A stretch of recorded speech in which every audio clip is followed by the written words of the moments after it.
Hello everyone and welcome to Mars Gardening Kitchen. My name is Maddie and I'm gardening in Queens, New York City, Zone 7B. I want to stay a bit more organized this year, and before planning my garden for this current growing season, I would like to take a look at what happened in the garden last year and see what did well, what didn't, before I go ahead and start planning the garden for 2023. I have a few other things happening this year too that will influence that, but first I think it's great to kind of take a look at the last growing season and sort of see what I learned from there before I get too excited and start way too many seeds. By this time last year, I posted a video with my 2022 growing list. I was just watching this right now and I can see that a lot of things changed. That would be nice to take a look through that list first and stay organized. I'm going to be following the order of the things I talked about on that list, just to be a little bit easier to follow if you wanted to go back to that video and look, and then come back to this one and look at it together. I started with herbs. And I was actually disappointed that one of the things that I was excited to grow the most didn't work for us, which was cumin. I had these cumin seeds and I tried to grow them. I started them actually multiple times, different times of the year, and I put them in the garden and they just died. So that's pretty sad looking back. I kind of forgot about it through the season, but looking back now, it would be nice to have some cumin to harvest for homegrown spices too. But on the other hand, all the other herbs did really good. All the perennials that I talked about, that I said I was hoping that they would come back this year, they did come back. So the chives, the thyme, the rosemary, the parsley, all came back. I had great harvests of those. They were bigger than the year before and they produced a lot more than the year before because they are a bit more established. I still have a few of them in this green stalk back here. If you can see, they look brown now because we had a cold snap in December with really cold temperatures, which is unusual for us at this time, but they should be okay because I can see some green coming up in there too. So I am not planting any of my perennial herbs again because they are gonna come back this year, which is very exciting. Herbs are one of my favorite things to grow because I use them the most in the kitchen. Yes, obviously I love growing vegetables and I had an abundance of food last year from the garden, but herbs is really something that I can fit here and there, and then I'm harvesting constantly from the garden all the time. I put herbs in almost everything that I cook. I think they are a great flavor booster. I highly encourage you growing some herbs too if you haven't yet, especially the perennial ones, because yes, maybe it's a big investment in the beginning to get the pots and the soil and the seeds, but then after they just come back year after year, at least here in our growing zone 7B in New York City, and then you don't have to worry about them anymore and just keep enjoying the harvest, which is pretty awesome. Alright, so moving on, lots of my flowers did very well this year. I'm not gonna go variety to variety here, but a few of the ones that I started didn't really flourish in the garden. It's kind of always happens in the growing season. I have some selection depending on the climate or which seedling kind of grows faster and stronger, can take over and the other ones won't do as well.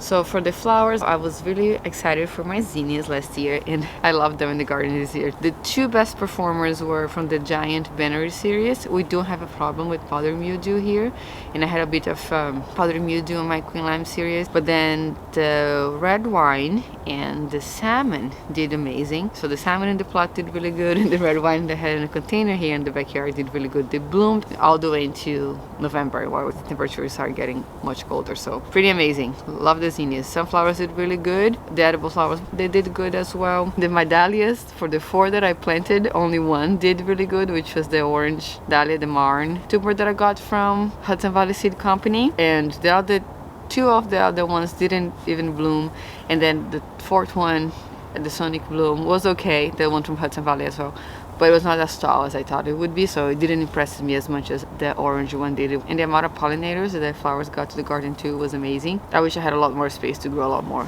of them because they're just so beautiful and makes it that everything looks so much prettier. So after the flowers, I talked about brassicas, lettuces, and greens. They're all cool weather crops. Brassicas are things like broccoli, cauliflower, cabbage. They're in the same family and they like the cool weather. So I planted some early on. Some of them did good, some didn't. Broccoli did very well. The kale did really good. We harvested a lot of it from it this season. It was amazing. From 2 plants here in my backyard, gave us so much. I planted them early and they produced. The Napa cabbage did good, but it got too hot for them too fast. So it was okay. I always have a bit of a hard time growing brassicas in the spring and the fall, but I'll keep trying and see if it works. From the lettuces and greens, stellar. One of the best performers in the garden this year, especially in the spring. My gosh, the green stalk right by my door, they just turned out amazing. I was so happy with them. I'm planning to try to do very similar thing again this year. I didn't have a lot of lettuce. I was not able to eat as much as I could. They're cut and grow again crops, so I would take some leaves out from the outside and they would just keep growing the planter. I'll just take a few leaves out to clean up a little bit and have it for dinner, then they just keep growing. So it was a bit overwhelming. It was a lot of lettuce, but I think I want to kind of marry some more spinach into that in the mix this year. But greens did really good, especially on the green stalk. I can't grow lettuce on my raised beds or anything because they always get eaten up by slugs and other pests. So big thumbs up for lettuce. Then radishes, carrots, and peas are next. Not a good year for carrots. I had a great year for carrots the year before. Harvested a rainbow of carrots, beautiful colors. Was so happy about them. Made so much carrot pesto in 2021. Last year, not so good. Ones that I planted in the green stalk took forever to germinate. They didn't really germinate at all. And I planted some in buckets. They also didn't do good. I don't know. I don't really know what I did wrong, but we did not have a lot of carrots this year. I harvested maybe a few from everything that I grew, so a little disappointed. But peas, amazing year for peas too. This spring was a happy time. I love eating peas from the garden. They taste so much better than store-bought or even the farmer's market. Having them just right off the vine is like the sweetest, crunchiest pea you can ever have from the snap peas. I am debating about growing them this year though because of space-wise. We'll see what I can do, but they were definitely a great performer in my garden. I really wish I could plant them at the plot because I have the fence there that would be great for them to climb on. But I tried planting peas there last year and they all got eaten by whatever goes in there, squirrels or birds. They love the peas, maybe even rats, I don't know. The peas here, I shouldn't have said that, the peas here in my backyard all did good. The ones that are hanging, the ones that were in the trellis, the ones that were in the raised bed, they all did great. These are the ones that I harvested the bulk, like most from. Next on the list are peppers. So peppers, not as good year as 2021, but that was partly my fault. That was actually my fault entirely. The ones that I overwintered did great, so that's why I said not as good, but we did get a lot of good harvests because the overwintered peppers came back, produced a lot more than the year before. That was actually the bulk of the peppers that we harvested. But the ones that I grew from seed, other than the two Brazilian ones, the Biquinho and the Malagueta, oh, the jalapeno did good too. But most of them didn't because I planted them too close. So I wanted to do an experiment to plant them close together because I saw so many people saying that they do okay if you plant them together. They didn't do okay for me, good for me. So I am not going to plant them this close this year if I even grow peppers. I kind of missed the boat on putting my peppers in time to overwinter last year. I tried to do 3 in our basement. They're not looking great. So I don't think I'll have overwintered peppers for the year before, which is so sad. Now I regret that I didn't take the time to prepare them, prune them, and put them back in November. But it is what it is, I was busy. My favorite pepper variety is still the Puma pepper. The one with the dark foliage, just gorgeous, great flavor, beautiful fruit, very prolific. That's the one that I'm trying to overwinter because I love that so much. I'll still try to put it out in the spring, see if it comes back, but it's not looking great. That continues to be my favorite variety 2 years in a row. But they're spicy, they make amazing hot sauce. Next on the list are beans. Not a great year for beans either. We did harvest a lot of beans, but compared to 2021, again the year before, we had so many beans in 2021. This year, not as many. I think we might have got some sort of pest in there because the plants were just very weak and didn't produce as much. And I'm not sure what pest it is actually. I don't know what really attacked it. Just the leaves turned yellow, they had some little marks, and it just produced like a few beans per plant. The ones in the plot where was the bulk of our bean production in 2021. The ones in the green stalk, the bush beans, as always, produced great. I have a few videos showing it with them with a bunch of little beans. It's actually great if you're not planning to preserve. They will just give you a handful that's good for dinner and then have to wait until they plant fruits again. If you keep harvesting them, they keep producing more. So it's okay. All that we harvested we ate and they're all pretty. I had the pink ones, the purple ones, the yellow ones, the green ones, long ones. They're all fine. I didn't feel overwhelmed by the beans. But now thinking back, I wish I had a bit more to at least blanch and freeze it. So now in the winter I could eat some of them. I don't have any beans to eat now. So after the beans here, I have the squash.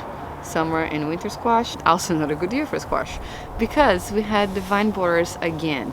The first year, 2021, that was here in this location, we had vine borers, but the plants still managed to produce. I don't know if they didn't have this many, but they came back strong in 2022. The only plant that produced a good amount of squash for us was the center cut squash from Row 7 Seeds because apparently they're a moscata variety. They have a bit of thicker stems, so it's harder for the vine borer to go there and the larva to go inside and do the damage that it does. I gotta keep this in mind for planning my next garden that, because we have this vine border problem and I don't use anything in the garden for pesticides or anything, I will just have to try to grow varieties that have a better chance to stand that, which is mostly winter squash. But this row 7 seed variety, especially all the tromboncino squash, is also in the muscata family. If you harvest them young, they can eat them as a zucchini, as a summer squash, and if you let them stay in the vine, they'll become a winter squash. They're not as sweet, they're more meant to be eaten as a summer squash, but we had some of them that became really big and mature, and I don't mind if they're not that sweet. We still use them. I'll probably try to grow that again this year. Right after squash, we have cucumbers. Also not a good year for cucumbers. My favorite continues to be the silver slicer. Was also the best performer in the garden. We had cucumber beetles this year, tons of them, a lot more than the 2021 too.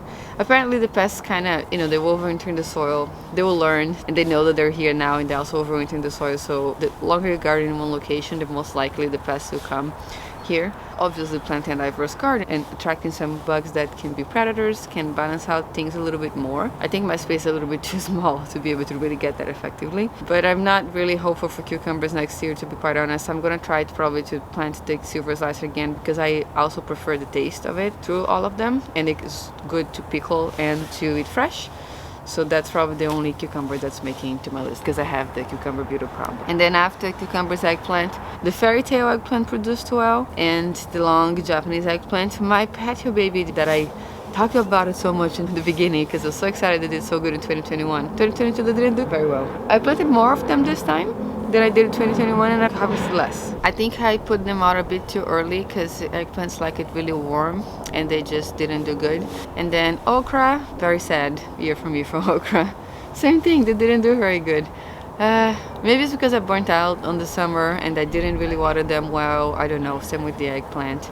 But I love okra. I'm from Brazil and I grew up eating okra, the northeast of Brazil, and I grew up eating okra a lot as a kid, and I always liked it. I harvested a few, but nearly not enough to make it a substantial meal only from it. And then tomatoes. I left them last on that list because I had so many varieties. I grew over 25 varieties of tomatoes last year. Overall, this was my best tomato year ever. I've only been gardening since 2020, but I was not prepared for the amount of harvest I was gonna get from tomatoes this year. We got a lot, like a lot. I got burnt out from the garden last year, and one of the reasons why was because my tomato harvest took a lot of my time. It was a harsh lesson learned.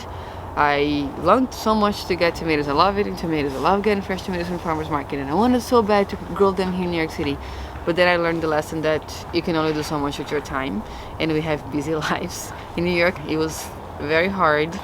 I didn't want to waste them, so I spent a lot of my free time canning or cooking with them, or trying to give them away, or dehydrating, fermenting, and taught me actually, I guess, the biggest lesson for me for this garden. A big reason why I'm doing this review video and trying to be better at planning this year is that I learned that even though I long to have a big garden and I love gardening and I love to have a lot of harvest, I do not have the time, unfortunately, to do everything alone, everything by myself. My partner, Danny, he helps me with the garden a bit, but when it comes to cooking, I do most of it, and it's a lot. I am not going to grow as many tomatoes this year. I do plan to make a video about the varieties that did best and the ones that didn't in the future, because there's a lot to be talked to with tomatoes.